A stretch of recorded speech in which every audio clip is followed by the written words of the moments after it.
আসসালামু আলাইকুম। এটিএন বাংলা সংবাদে সবাইকে স্বাগত জানাচ্ছি। সৈয়দা মারিয়া হোসেন। প্রথমে থাকছে বিআরবি কেবলস সংবাদ শিরোনাম। গণহত্যায় অভিযুক্ত রাজনৈতিক দলকে 10 বছর নিষিদ্ধ করার বিধান সহ আন্তর্জাতিক অপরাধ ট্রাইব্যুনাল আইনের 8 দফা সংশোধনের প্রস্তাব। দেশ করতে সবার আগে দরকার নির্বাচিত সরকার। কিশোরগঞ্জের জনসভায় ভার্চুয়ালি যুক্ত হয়ে বললেন তারেক রহমান, অশুভ শক্তি মোকাবেলায় সতর্ক থাকার আহ্বান। গাজীপুর ও আশুলিয়ায় আজও গার্মেন্টস শ্রমিকদের সড়ক অবরোধ, 52 কারখানা বন্ধ, পোশাক শিল্পের নিরাপত্তা নিশ্চিতের দাবি বিজিএমইএর। বাংলাদেশ নিয়ে ভারতের স্বরাষ্ট্রমন্ত্রী অমিত শাহের আপত্তিকর মন্তব্যের তীব্র প্রতিবাদ ঢাকার, অসন্তোষ জানিয়ে চিঠি।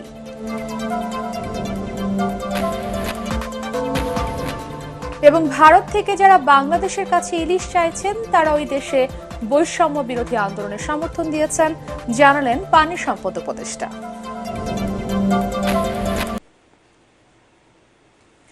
শুনছিলেন বিআরবি কেবল সংবাদ শিরোনাম, এবারে বিস্তারিত। মানবতা বিরোধী অপরাধে অভিযুক্ত রাজনৈতিক দলকে 10 বছরের জন্য নিষিদ্ধ করা, শুনানি গণমাধ্যমে সরাসরি সম্প্রচার, বিদেশি আইনজীবী নিয়োগের সুযোগ সহ আন্তর্জাতিক অপরাধ ট্রাইব্যুনাল আইনের 8 দফা সংশোধনের প্রস্তাব করেছে আইন মন্ত্রণালয়। রাজধানীর বিচার প্রশাসন প্রশিক্ষণ ইনস্টিটিউটে বিশিষ্টজনদের সাথে মতবিনিময়কালে আইন উপদেষ্টা ডক্টর আসিফ নজরুল বলেন, বিচারের স্বচ্ছতা, জবাবদিহিতা ও আন্তর্জাতিক মান বজায় রাখতে বিশিষ্টজনদের মতামত গুরুত্বের সাথে বিবেচনা করা হবে। হুমায়ুন চিস্তির রিপোর্ট। ক্ষমতা টিকিয়ে রাখতে শেষ পর্যন্ত ছাত্র জনতার উপর নির্মম গণহত্যা চালায় আওয়ামী লীগ সরকার। প্রথমে হেলমেট বাহিনী ও পরে পুলিশি বর্বরতার সাক্ষী হয় বাংলাদেশ। দেশে দ্বিতীয়বারের মতো স্বৈরাচারের পতনের পর জুলাই আগস্ট হত্যাকাণ্ডের বিচার পেতে এ পর্যন্ত আন্তর্জাতিক অপরাধ ট্রাইব্যুনালে অভিযোগ পড়েছে 30টিরও বেশি। প্রশ্ন ওঠে আন্তর্জাতিক অপরাধ ট্রাইব্যুনাল আইন সময়োপযোগী করা নিয়ে। এমন বাস্তবতায় আইন বিশেষজ্ঞ ও বিশিষ্টজনদের সাথে মতবিনিময়ের উদ্যোগ নেয় আইন মন্ত্রণালয়। এ সময় অভিযুক্ত রাজনৈতিক দলকে 10 বছরের জন্য নিষিদ্ধ সহ 8 দফা খসড়া প্রস্তাব তুলে ধরা হয় মন্ত্রণালয়ের পক্ষ থেকে। প্রস্তাবিত খসড়াকে সাধুবাদ জানিয়ে আরও কিছু যুক্ত করার প্রস্তাব করেন অনেকেই। একই সাথে রাজনৈতিক দল নিষিদ্ধ সহ বেশ কিছু ইস্যুতে দ্বিমত জানান কেউ কেউ। সিপাহী বিদ্রোহের প্রেক্ষাপটে যে আইনগুলো হয়েছিল সেই আইনগুলো বাতিল না করে আমাদের এইগুলো করা কিন্তু অনেকটা অবান্তর হবে। অবান্তর না, ব্যর্থতায় পর্যবসিত হবে। আমাদের এখানে অপরাধ অনেকগুলো আছে, বাট ক্রাইমস এগেইনস্ট হিউম্যানিটিটাই একমাত্র যেটা আর্ম কনফ্লিক্টের রিকোয়ারমেন্টস নাই। কাজে এই জায়গাটাতে ফোকাসড হওয়া তো বেশি জরুরি। জুলাই এবং আগস্টে যা হয়েছে তার অত্যন্ত কড়া শাস্তি হওয়া উচিত। যে কোনো দলের তার অপরাধ অনুযায়ী তখন তো আমরা সর্বোচ্চ থ্রেশহোল্ডটা যদি উপরে রাখি, সেটাকে আমরা 5 বছর, 10 বছর, 3 বছর যাই ইচ্ছে করতে পারি। অনুষ্ঠানে 4টি অপরাধ নিয়ে নিজের ভাবনার কথা জানান নির্বাচন কমিশন সংস্কার বিষয়ক কমিশনের প্রধান। এই নির্বাচনী অপরাধ, যারা গুরুতর নির্বাচনী অপরাধ করেছে, আমাদের গণতান্ত্রিক ব্যবস্থাকে ধ্বংস করেছে, আমাদের সংবিধান লঙ্ঘন করেছে, তাদের বিরুদ্ধে এই আইন প্রয়োগ হওয়া দরকার। আইন উপদেষ্টা জানান, প্রতিহিংসা নয়, ন্যায় বিচারে আন্তর্জাতিক মান নিশ্চিত করাই এ সরকারের লক্ষ্য।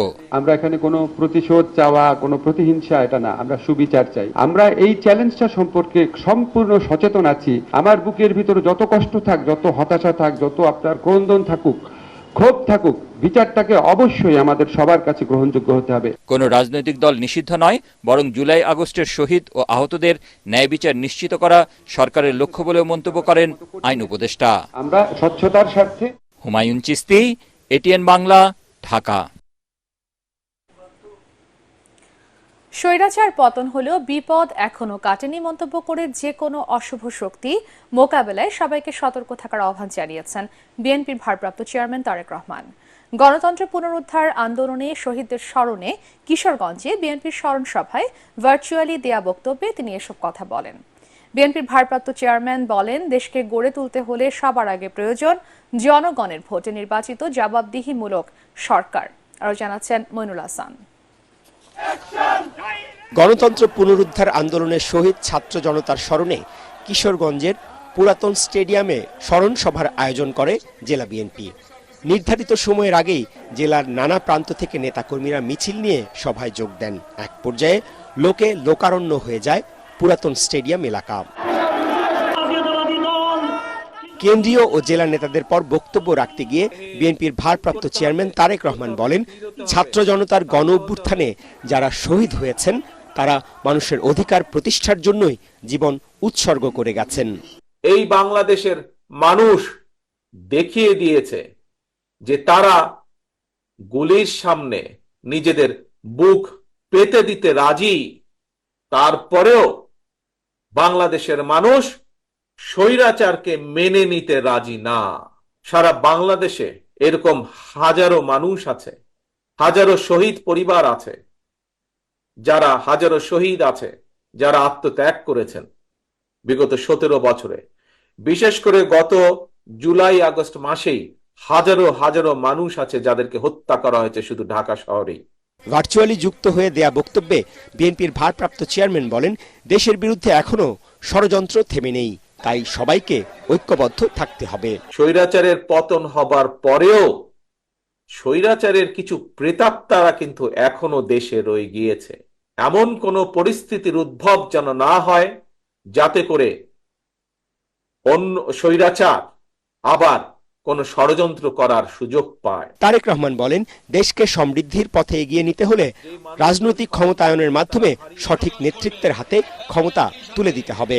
বিএনপি ইনশাআল্লাহ জনগণের সমর্থন নিয়ে আগামীতে সরকার গঠন করতে সক্ষম হলে বাংলাদেশের মানুষের প্রত্যাশার যেই বাংলাদেশ, সেই প্রত্যাশার বাংলাদেশ গড়ে তোলার কাজ করবে।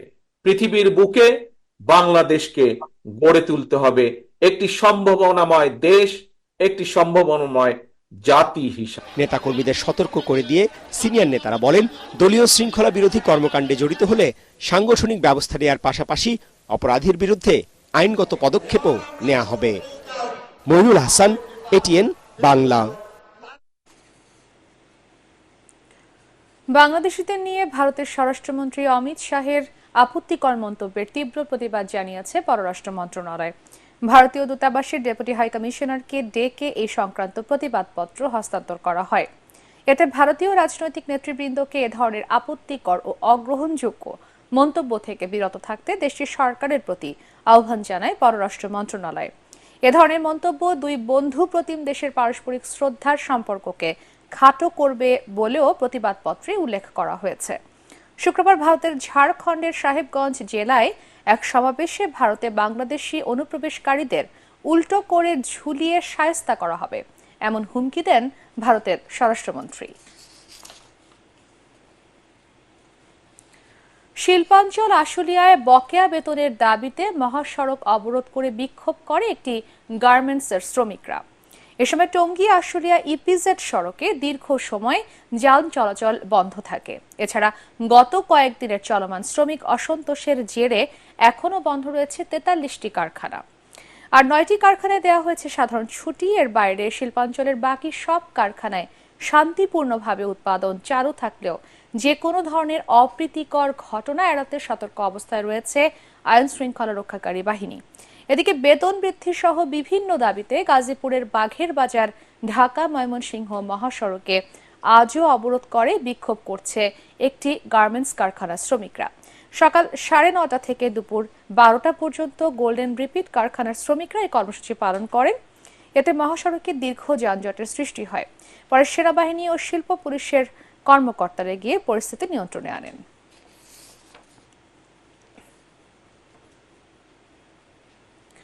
দিনের পর দিন বিভিন্ন পর্যায়ে আলোচনা করার পরও দেশের তৈরি পোশাক শিল্পের বর্তমান সার্বিক পরিস্থিতির কাঙ্ক্ষিত উন্নয়ন হয়নি বলে জানিয়েছেন বিজিএমইএ সভাপতি খন্দকার রফিকুল ইসলাম। সন্ধ্যায় জরুরি সাধারণ সভায় একথা জানান তিনি। উত্তরায় বিজিএমইএ ভবনে উদ্যোক্তারা জানান কিভাবে শিল্পের নিরাপত্তা নিশ্চিত করা যায় আর ক্রয় আদেশ কিভাবে সময় মতো পণ্য সরবরাহ করা যায়, এই দুই বিষয়কে সামনে রেখেই আলোচনা করেন পোশাক শিল্পের উদ্যোক্তারা। এই দাবি দাওয়াগুলো একটু কোনো শ্রমিকের না, এগুলি আমাদের এই ফেডারেশন কিছু আছে, ওরা তাদের নিজের স্বার্থের জন্য তারা এই দাবিগুলো দিয়ে আমাদের ফ্যাক্টরি ক্ষতিগ্রস্ত করার চেষ্টা করতেছে। আমরা যারা ফ্যাক্টরি স্যালারি দিতে পারি নাই তাদের সমস্যা হয়েছে, যারা আমরা ঠিকমতো স্যালারি দিয়েছি আমাদের ফ্যাক্টরিতে চললো না, আমাদের দায়িত্ব তারা নিতে পারলো না, এটার জন্য তারা দুঃখ প্রকাশ করবে। আমরা চাই যদি আমাদের ফ্যাক্টরি আমরা যদি সুন্দর মতো চালাইতে না পারি, তারা নিরাপত্তা বিধান ব্যবস্থা করতে না পারে, তাহলে সব উপদেশের আমাদের দরকার নাই, উনি পদত্যাগ করতে হবে। জাতিসংঘ সাধারণ পরিষদের ৭৯তম অধিবেশনে যোগ দিতে যুক্তরাষ্ট্রের নিউ ইয়র্কের পথে রয়েছেন প্রধান উপদেষ্টা ডক্টর মোহাম্মদ ইউনূস। ভোরে কাতার এয়ারওয়েজের একটি বাণিজ্যিক ফ্লাইটে হযরত শাহজালাল আন্তর্জাতিক বিমানবন্দর থেকে নিউ ইয়র্কের উদ্দেশ্যে ঢাকা ছাড়েন তিনি। নিরাপত্তা, গণমাধ্যম কর্মী সহ সব মিলিয়ে ৫৭ জন প্রধান উপদেষ্টার সফরসঙ্গী রয়েছেন। সফরকালে নেদারল্যান্ডস, পাকিস্তান, নেপাল, ইউরোপীয় কমিশন প্রধান, যুক্তরাষ্ট্রের পররাষ্ট্রমন্ত্রী সহ উচ্চ পর্যায়ের বৈঠক করবেন প্রধান উপদেষ্টা। নিউ ইয়র্কের স্থানীয় সময় মঙ্গলবার দুপুরে জাতিসংঘ সদর দপ্তরে মার্কিন প্রেসিডেন্ট বাইডেনের সঙ্গে বৈঠকে বসবেন তিনি। এছাড়া নেদারল্যান্ডস, পাকিস্তান, নেপাল, ইউরোপীয় কমিশন প্রধান, যুক্তরাষ্ট্রের পররাষ্ট্রমন্ত্রী সহ উচ্চ পর্যায়ের বৈঠক করবেন প্রধান উপদেষ্টা। ২৭ সেপ্টেম্বর জাতিসংঘ সাধারণ পরিষদের অধিবেশনে ভাষণ দেবেন ডক্টর ইউনূস। সফর শেষে ২৭ সেপ্টেম্বর রাতে নিউ ইয়র্ক থেকে ঢাকায় ফেরার কথা রয়েছে প্রধান উপদেষ্টার। ছাত্র জনতার আন্দোলনে ১৮ জুলাই সাভারে বিশ্ববিদ্যালয়ের শিক্ষার্থী আসাবুল ইয়ামিনকে হত্যার ঘটনায় আন্তর্জাতিক অপরাধ ট্রাইব্যুনালে সাবেক প্রধানমন্ত্রী শেখ হাসিনা সহ ৭৮ জনের বিরুদ্ধে অভিযোগ দায়ের করা হয়েছে। এতে বলা হয়, মিরপুরের MISTর ৪র্থ বর্ষের শিক্ষার্থী ইয়ামিনকে পুলিশ গুলি করে নির্মমভাবে হত্যা করে। পরে পুলিশের আর্মড পার্সোনাল ক্যারিয়ার APC থেকে হাইওয়েতে ফেলে রাখা হয় ইয়ামিনের লাশ। অমানবিক এই ঘটনায় সাবেক প্রধানমন্ত্রী শেখ হাসিনা সহ সাভারে দায়িত্ব পালনকারী পুলিশ কর্মকর্তাদের অভিযুক্ত করা হয়েছে। এদিকে জামাতের কর্মী ও ব্যবসায়ী এনামুল কবিরকে ১০ দিন ডিবি কার্যালয়ে গুম করে রাখার অভিযোগে শেখ হাসিনা সহ ২৫ জনের বিরুদ্ধে ট্রাইব্যুনালে আরেকটি অভিযোগ দায়ের করা হয়েছে। ২০০৯ থেকে ২০২৪ সালের অগস্ট পর্যন্ত সব গুমের সঙ্গে জড়িতদের বিচার চাওয়া হয়েছে এই অভিযোগে। শেখ হাসিনার বিরুদ্ধে আন্তর্জাতিক অপরাধ ট্রাইব্যুনালে গুমের অভিযোগ এটাই প্রথম। রাজধানীর খিলগাঁও থানার হত্যা মামলায় সাবেক আইনমন্ত্রী আনিসুল হক এবং উত্তরা পশ্চিম থানার পৃথক ২ হত্যা মামলায় সাবেক আইজিপি চৌধুরী আব্দুল্লাহ আল মামুনকে গ্রেফতার দেখিয়ে কারাগারে পাঠিয়েছে আদালত। এছাড়া নতুন কোনো মামলায় গ্রেফতার বা রিমান্ড না চাওয়ায় সাংবাদিক মোজাম্মেল বাবু, শ্যামল দত্ত এবং লেখক শাহরিয়ার কবিরকেও কারাগারে পাঠিয়েছে আদালত।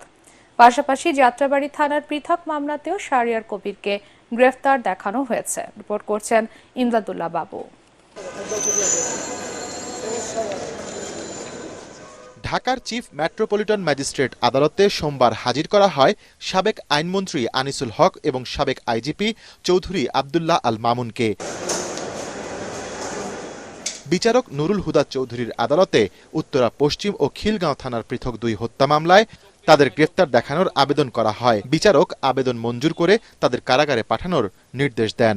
চৌধুরী আব্দুল্লাহ আল মামুন সাহেব এবং আনিসুল হক তাদেরকে আজকে সোনেশ দেখানো হয় এবং অপর আরেকটি মামলা যেটা উত্তরা পশ্চিম থানার সেই হত্যা মামলায় চৌধুরী আব্দুল্লাহ আল মামুনকে আজকে সোনেশ দেখানো হয়েছে। আমরা বিজ্ঞ আদালতে বলেছি যে এই মামলাগুলি হচ্ছে সম্পূর্ণ ভিত্তিহীন, উদ্দেশ্য প্রণোদিতভাবে শুধু রাজনৈতিকভাবে হয়রানি করার জন্য এই মামলায় তাদেরকে গ্রেপ্তার করা হয়েছে। পরে বৈষম্যবিরোধী ছাত্র আন্দোলনের সময় ফজলু নামের এক যুবককে হত্যার অভিযোগে রাজধানীর ভাসানটেক থানার মামলায় সাংবাদিক শ্যামল দত্তকে ৭ দিনের রিমান্ড শেষে কারাগারে উপস্থাপন করা হয়। আসামি পক্ষ তার জামিন চাইলে তা নামঞ্জুর করে কারাগারে পাঠানোর আদেশ দেয় আদালত।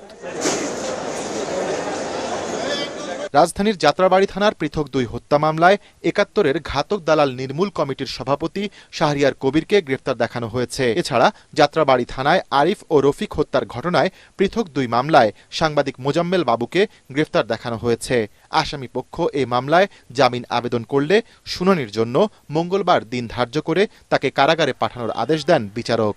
নতুন কোনো মামলায় মোজাম্মেল বাবুকে শুনানি বা গ্রেফতার দেখানোর কোনো আবেদন করা হয় নাই এবং পত্র মামলাটিতে হচ্ছে নতুন করে কোনো রিমান্ড চাওয়া হয় নাই। জামিনের প্রার্থনা করি, পাশাপাশি অপর একটি পিটিশন দিয়ে তার সুচিকিৎসার জন্য হচ্ছে গ্রহণ করার জন্য আমরা আবেদন করি। শুনানি হচ্ছে জামিন আবেদন নামঞ্জুর করেন। সোনারেস্টের ব্যাপারে আমরা বলছিলাম যে ওখানে এজাহারে শুধু শাহরিয়ার কবির লেখা আছে, যে 2টা সোনারেস্ট দেখানো হচ্ছে ওই 2 মামলায় কি ঘটনার সাথে উনি জড়িত এটার সাথে কোনো স্পেসিফিক কোনো ঘটনার কথা এখানে উল্লেখ নাই। মামলাগুলোর শুনানি শেষে পৃথক প্রিজন ভ্যানে করে আসামিদের কারাগারে নিয়ে যায় পুলিশ। ইমদাদুল্লাহ বাবু, এটিএন বাংলা, ঢাকা। এদিকে সাবেক পরিকল্পনা মন্ত্রী এম এ মান্নানের জামিন আবেদন নামঞ্জুর করেছেন আদালত। বেলা 11টার দিকে আসামির অনুপস্থিতিতে সুনামগঞ্জের দ্রুত বিচার আদালতে জামিন আবেদন করেন মান্নানের আইনজীবীরা। জামিন শুনানি নিয়ে সকাল থেকে উত্তেজনা বিরাজ করছিল আদালত প্রাঙ্গণে। বিচারের দাবিতে বিক্ষোভ মিছিল ও অবস্থান নেয় শিক্ষার্থীরা। সেনাবাহিনী ও পুলিশ মোতায়েন করে বাড়ানো হয় আদালতের নিরাপত্তা। দীর্ঘ আধা ঘন্টা শুনানি শেষে জামিন নামঞ্জুর করেন দ্রুত বিচার আদালতের বিচারক নির্জন কুমার মিত্র।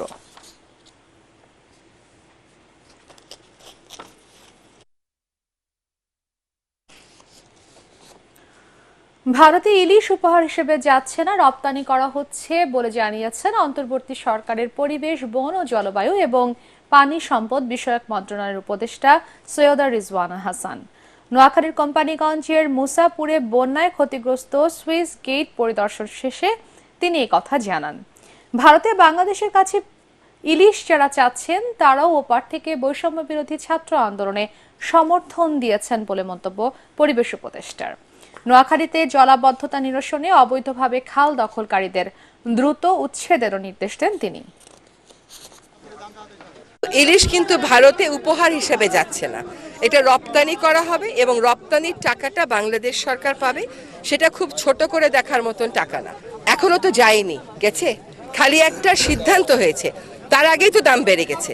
কাজে রপ্তানি হলে দাম বাড়বে এই কথাটা ঠিক না। যারা এই ইলিশটা চাচ্ছেন তারাও কিন্তু এই বৈষম্য বিরোধী ছাত্র আন্দোলনে ওই পারে থেকে অনেক সমর্থন দিয়েছেন, সেটা আমরা সকলে দেখেছি। প্রতিবেশীর সাথে অনেক বিষয়ে আমাদেরকে আলাপ আলোচনা করতে হবে। আমরা সেই আলোচনার দ্বারটা ছোট ছোট বিষয়ে বন্ধ হয়ে যাক, এটা চাই না। কয়েকটি পরিবার মিলে দেশ থেকে পাচার করেছে প্রায় 2 লাখ কোটি টাকা, আর 1.5 দশকে মোট পাচার হয়েছে অন্তত 4 লাখ কোটি।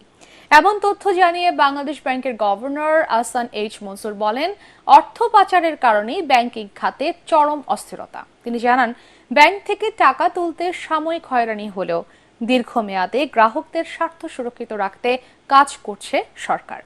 এটিএন বাংলাকে দেয়া সাক্ষাৎকারে গভর্নর বলেন, সংস্কার উদ্যোগে আবারও স্থিতিশীল হবে ব্যাংকিং খাত। শরফুল আলমের রিপোর্ট। ক্ষমতাচ্যুত আওয়ামী লীগ সরকারের ছত্রছায়ায় গত 1.5 দশকে ব্যাংক থেকে নামে বেনামে কয়েক হাজার কোটি টাকা লুটপাট করে প্রভাবশালী একটি গোষ্ঠী। লুটপাটের টাকা পছন্দের দেশে ছড়িয়ে নেয় পাচারকারীরা। ফলে ব্যাংকগুলোতে দেখা দেয় ভয়াবহ তারল্য সংকট।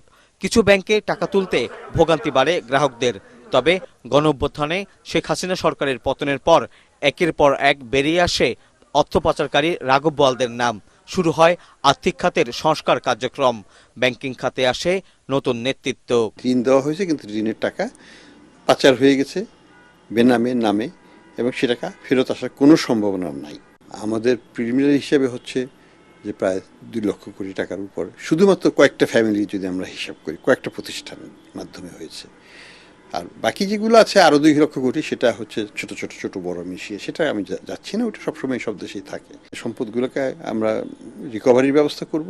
পাচারের অর্থ ফেরাতে যুক্তরাষ্ট্র, যুক্তরাজ্য, দুবাই, সিঙ্গাপুরের সাথে বাংলাদেশ ব্যাংকের আলোচনা চলছে। দ্বিপাক্ষিক আলোচনার মাধ্যমে সব না হলেও কিছু টাকা ফিরিয়ে আনা সম্ভব হবে বলে মনে করেন নীতি নির্ধারকরা। তবে ব্যাংকিং খাতে শৃঙ্খলা ফেরাতে আরো সময় লাগবে বলে জানিয়েছেন গভর্নর। আংশিকভাবে এই গ্যাপটা ফিল করবে, তারপরে সরকারও হয়তো কিছু দেবে। আমরা বিদেশি আমাদের ডেভেলপমেন্ট পার্টনারদের সাথে কথা বলছি, তারাও আমাদেরকে দেবেন। আমরা তাদেরকে বলবো, তোমরা আমাদেরকে 2টো জিনিস দাও, কারিগরি সহায়তা দাও এক্সপার্টদের দিয়ে, এবং 2 নম্বর হচ্ছে যে রিফর্ম এজেন্ডা আমরাই করব, কিন্তু এটাকে সাপোর্ট করার জন্য যেমন এই ব্যাংকগুলোকে রিক্যাপিটালাইজ করতে হবে, টাকার দরকার আছে। আমাদের রিফর্ম যেগুলো দরকার সেটার জন্য পুরোপুরিভাবে প্রতিশ্রুতিবদ্ধ, এবং আমরা IMF এর যে কথা বলা হয়েছে রিফর্মের কথা, আমরা তার চাইতে অনেক বেশি রিফর্ম করব ইনশাআল্লাহ, কোনো সন্দেহ নেই, আমাদের নিজের স্বার্থেই করব। গভর্নর জানান, নিজেদের স্বার্থেই আর্থিক খাতে সংস্কারের উদ্যোগ নেওয়া হয়েছে। আন্তর্জাতিক মুদ্রা তহবিল, IMF এর সত্ত্ব এবং সুশাসন নিশ্চিত করা সহ ঢেলে সাজানো হচ্ছে ব্যাংকিং খাত। শরফুল আলম, এটিএন বাংলা, ঢাকা। 72 ঘন্টা সড়ক অবরোধের শেষ দিনে অনেকটাই স্বাভাবিক হয়ে এসেছে খাগড়াছড়ির পরিস্থিতি, তবে এখনো বন্ধ রয়েছে সব ধরনের যানবাহন চলাচল। দেশের অন্যতম আকর্ষণীয় অবকাশ যাপন কেন্দ্র সাজেকে প্রায় 1,500 পর্যটক আটকা পড়েছেন। অবরোধের কারণে ফিরতে পারছেন না তারা। জেলার শিক্ষা প্রতিষ্ঠানগুলোতে কার্যক্রম বন্ধ থাকায় ক্লাসে যাচ্ছে না শিক্ষার্থীরা। এদিকে পরিস্থিতি মোকাবেলায় নিরাপত্তা ব্যবস্থা জোরদার করা হয়েছে। মোতায়েন রয়েছে অতিরিক্ত পুলিশ। এর আগে দীঘি নালার সহিংসতার প্রতিবাদে ঢাকা থেকে বিক্ষুব্ধ যুগ্ম ছাত্র জনতা এই অবরোধের ডাক দেয়।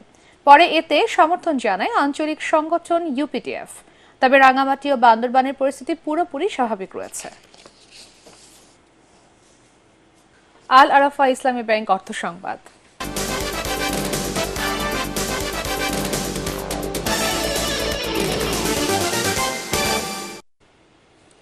আর্থিক খাতে 11টি দুর্বল ব্যাংককে নিয়মিত মনিটরিং করা হচ্ছে উল্লেখ করে বাংলাদেশ ব্যাংকের governor doctor Ahsan H Mansur বলেছেন, ব্যাংক বন্ধ নয়, বরং দুর্বল ব্যাংকগুলোকে একীভূত করার পরিকল্পনা রয়েছে। বাংলাদেশ ব্যাংকে এক ব্রিফিংয়ে গভর্নর বলেন, ব্যাংকগুলোকে আন্তর্জাতিক ফার্ম দিয়ে অডিট করানো হবে। 1 মাসের মধ্যে ইসলামী ব্যাংক সহ 3টি ব্যাংকের মূল্যায়ন করা হবে বলেও জানান। টাস্কফোর্সের দ্বিতীয় বৈঠক শেষে সাংবাদিকদের গভর্নর আরও বলেন, আগামী মার্চ-এপ্রিলের মধ্যে মূল্যস্ফীতি সহনীয় হয়ে আসবে। সবগুলোকে অ্যাসেস করতে হবে ওভার টাইম, কিন্তু আমরা ইমিডিয়েট ক্রাইসিস হচ্ছে এই 9টা ব্যাংকে অডিট ফার্ম হায়ার করে 3টে ব্যাংকে প্রথমে আমরা শুরু করব, 3টে ব্যাংক শেষ করার পরে আবার 3টে ধরবো। এইভাবে আমরা এই 9টা ব্যাংককে আমরা অ্যাসেস করব। এইখানে আমাদেরকে বড় রকমের ইন্টারভেনশন করতে হবে। এখানে তাদেরকে সংস্কার করতেই হবে আগামীতে, এবং এখন তাদেরকে বাঁচিয়ে রাখতে হবে। বাঁচিয়ে না রাখলে আমি এই ব্যাংকের ভ্যালু পাবো না। এই ব্যাংকের যে লায়াবিলিটিটা হবে, ডিপোজিটরদের পুরো টাকাই আমাকে ফেরত দিতে হবে, সেটা কিন্তু বিশাল লায়াবিলিটি হবে। কাজেই আমাকে সর্বাত্মক চেষ্টা করতে হবে ব্যাংকিং খাত যেন টিকে থাকে সবাই। এ পর্যায়ে পার্টেক্স খেলার খবর।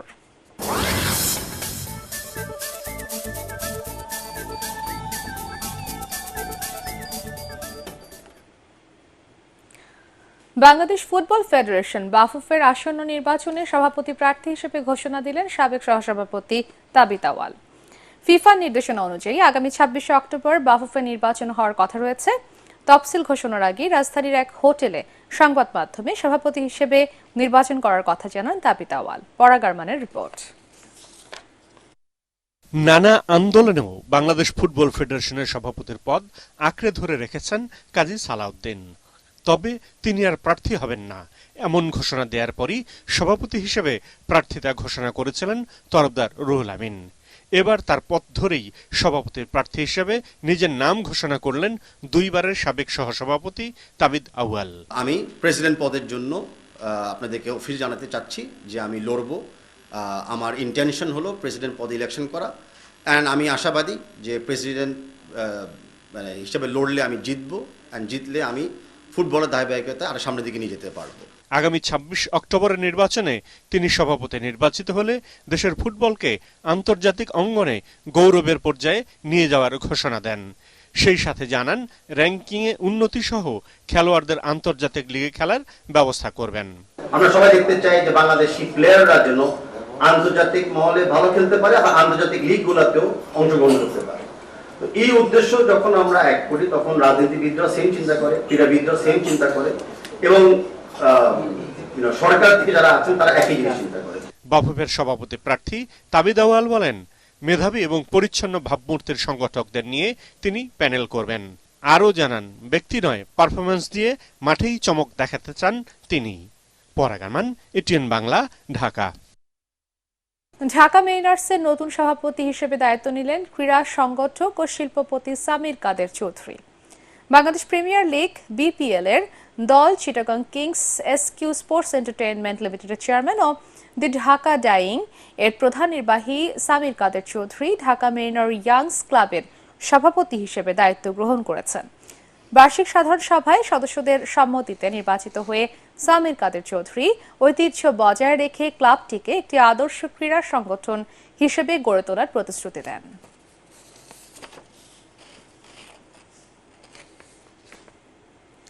শেষ করার আগে বিআরবি কেবল সংবাদ শিরোনাম আরও একবার। গণহত্যায় অভিযুক্ত রাজনৈতিক দলকে 10 বছর নিষিদ্ধ করার বিধান সহ আন্তর্জাতিক অপরাধ ট্রাইব্যুনাল আইনের 8 দফা সংশোধনের প্রস্তাব। দেশ গড়তে সবার আগে দরকার নির্বাচিত সরকার। কিশোরগঞ্জের জনসভায় ভার্চুয়ালি যুক্ত হয়ে বললেন তারেক রহমান।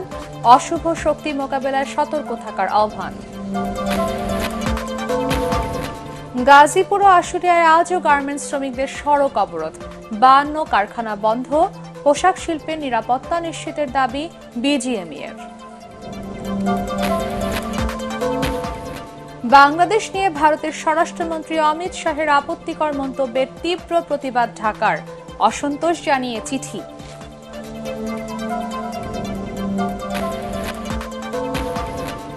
এবং ভারত থেকে যারা বাংলাদেশের কাছে ইলিশ চাইছেন তারা ওই দেশে বৈষম্য বিরোধী আন্দোলনের সমর্থন দিয়েছেন, জানালেন পানি সম্পদ উপদেষ্টা।